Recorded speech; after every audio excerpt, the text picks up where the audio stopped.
Je vous invite à m'écouter attentivement. Où que vous soyez, juste que vous soyez de la francophonie, écoutez-moi bien.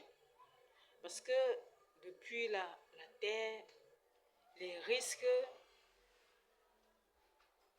de guerre se multiplient. Vous savez que la guerre est comme le feu. Quand il s'allume, il évolue.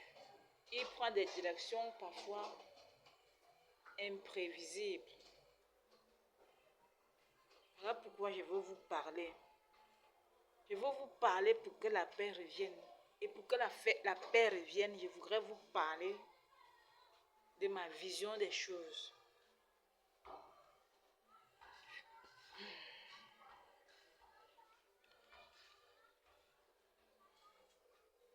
Prenons par exemple, de toutes les façons, parlons.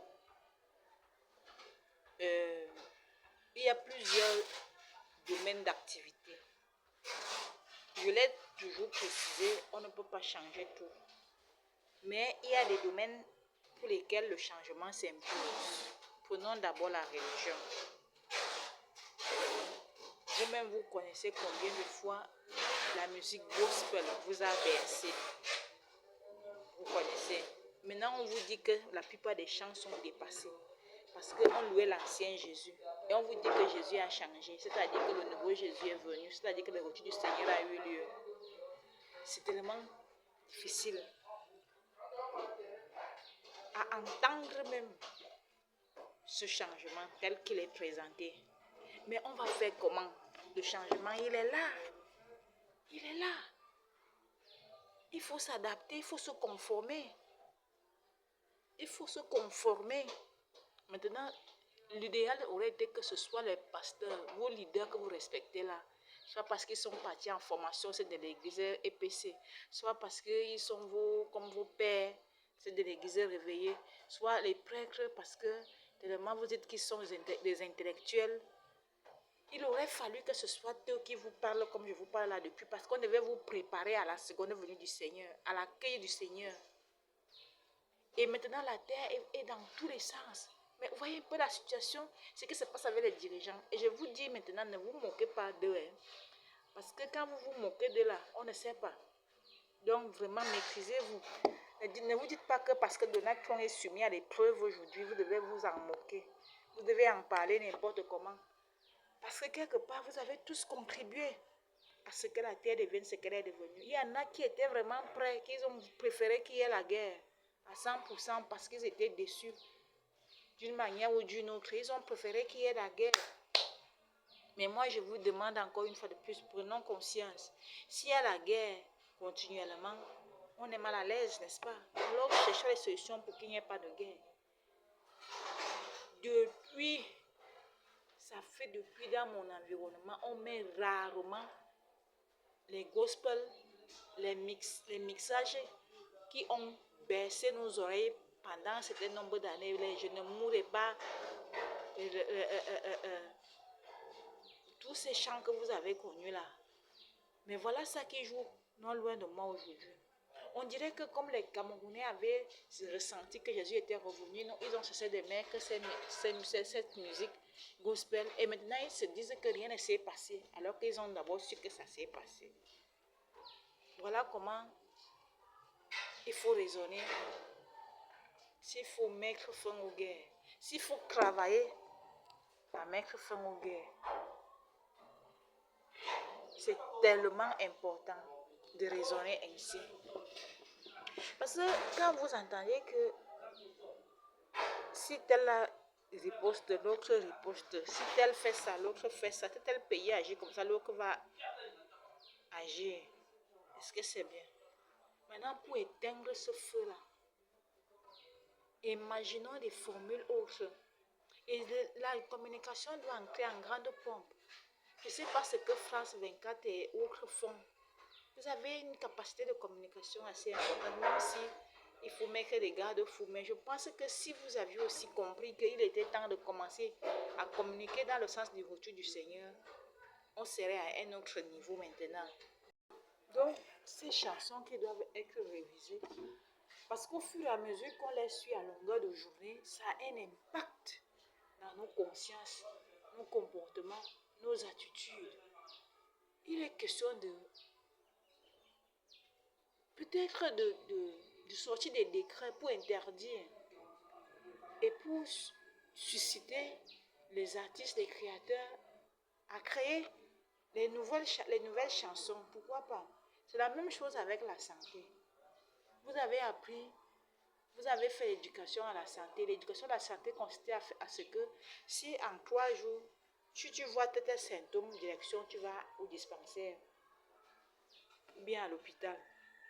Maintenant, avec la venue du Seigneur sur la terre de manière palpable, est-ce que ça doit être le même protocole? Voilà pourquoi nous disons que un monde, une seule lutte, un même discours, pour ne pas embrouiller les populations. Encore que lorsque vous continuez à marcher selon ces bases que vous avez fixées avant, moi je suis dans quel état? Je suis mal à l'aise, je constate que je suis ignorée, je suis méprisée, je suis rejetée. Quand quelqu'un tombe malade directement, allez, amenez-le à l'hôpital devant Jésus. Dans un monde où il y a Jésus, et faites-le évacuer. On dit seulement à la télé, le communiqué, on l'a amené à l'étranger. Attention, attention. Demandez aux médecins et autres, au système de santé, aux personnels du système de santé. Qui guérit? Il est vrai que je ne suis pas contre les médicaments, sauf qu'il y a certains médicaments qui ne sont pas efficaces. Mais qui guérit? Qu'est-ce qui guérit? Ah, vraiment. Donc, automatiquement, nous devons repenser la santé. Les comportements, l'éducation à la santé doit être revue. C'est absurde d'envoyer quelqu'un à l'hôpital devant Jésus. Sauf si une éducation a été faite dans ce sens. Donc, il faut raisonner. Et pourquoi on en parle? Parce que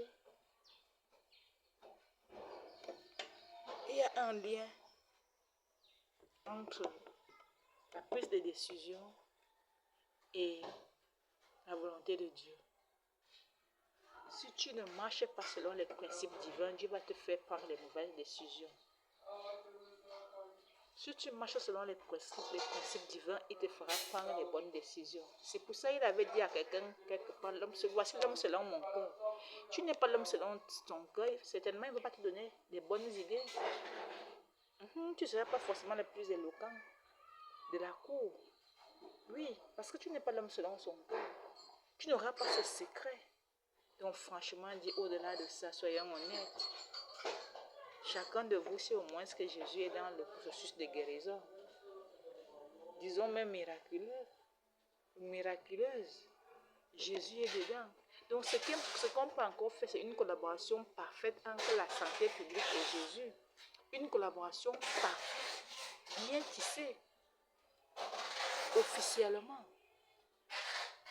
Mais si quelqu'un me met, par exemple, il est le même alors que Jésus est revenu, vous voulez que je me sente comment? Et vous voulez que mon cœur soit comment, dans quel état? Est-ce que dans cet état-là, je distille le bonheur, la santé, la justice, la joie? Vous êtes sûr? Ben non, c'est un cœur. On flatte Dieu. Ce n'est pas pour rien qu'on loue Dieu. Et quand on loue Dieu, demandez à ceux qui ont revêtu le Saint-Esprit. Quand c'est succès, tout le corps vibre. Tout le corps vit. L'esprit, l'âme, tout vit. Donc on loue, donc on vénère, on respecte. Oh, vraiment.